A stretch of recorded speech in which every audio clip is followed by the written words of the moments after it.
Joseph Verbis Lafleur was an American priest who died as a prisoner of war while rescuing others from a sinking ship.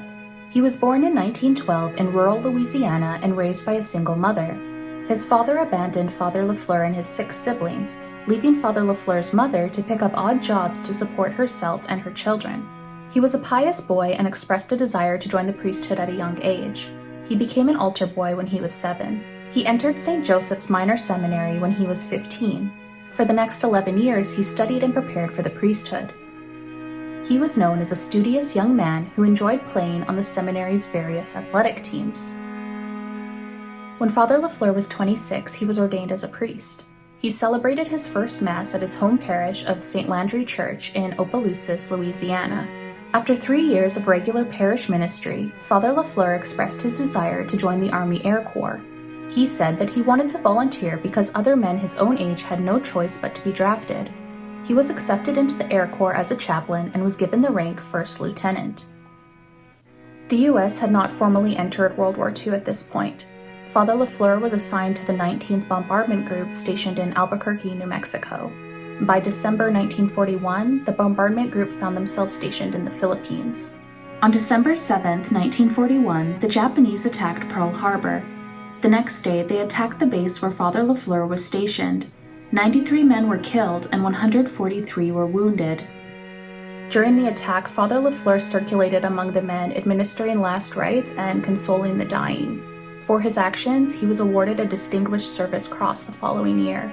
The citation for this award stated, "Chaplain Lafleur worked among the wounded, removing them to safety and comforting the dying. First Lieutenant Lafleur's intrepid actions, personal bravery, and zealous devotion to duty exemplify the highest traditions of the military forces of the United States and reflect great credit upon himself." After this attack, the base was evacuated. Father Lafleur and his fellow soldiers headed out on the steamship Mayon. Unfortunately, the Japanese bombings continued during the retreat.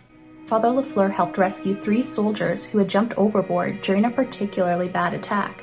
Eventually, the 19th Bombardment Group found temporary safety on a small Philippine island.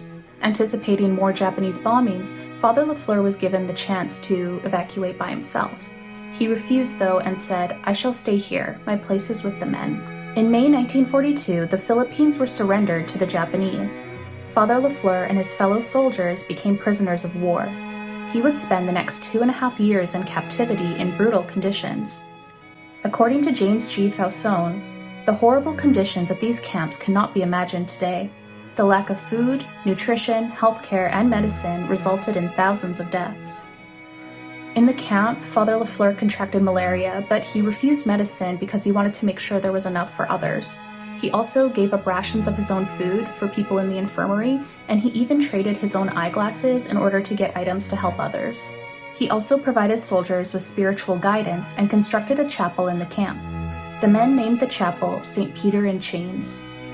In March 1944, after nearly 2 years as a prisoner of war, Father Lafleur volunteered to be part of a group that would be forced to do hard labor for the Japanese in another camp.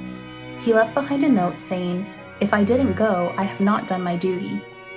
He remained in this camp for another 5 months, continuing to provide spiritual comfort to his comrades.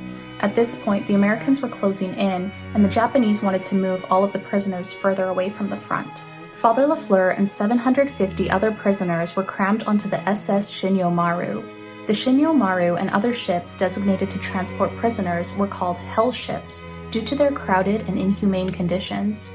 Witnesses remember Father Lafleur praying with soldiers while crammed onto the ship. On September 7, 1944, an American submarine fired upon the Shinyo Maru, not knowing that it carried American prisoners. The attack continued for over an hour, during which time Father Lafleur led everyone in the rosary. Eventually, a torpedo struck the ship, which caused it to start to sink. As the ship sank, the Japanese on board shot any prisoners who attempted to escape from their hold in the lower decks. They even threw grenades into the hold.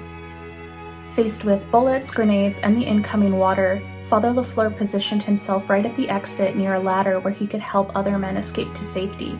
Some men urged Father Lafleur to escape himself, since he was much beloved by this point, but he refused. He would only leave if he was the only man left. Unfortunately, before everyone could be saved, the the ship broke in two and sank completely, dragging Father Lafleur along with it.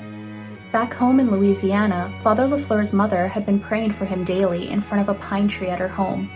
When she learned of his death in November, she said she knew her son was dead because the pine tree had died around the same time. Father Lafleur was posthumously awarded a Bronze Star and a Purple Heart for his bravery.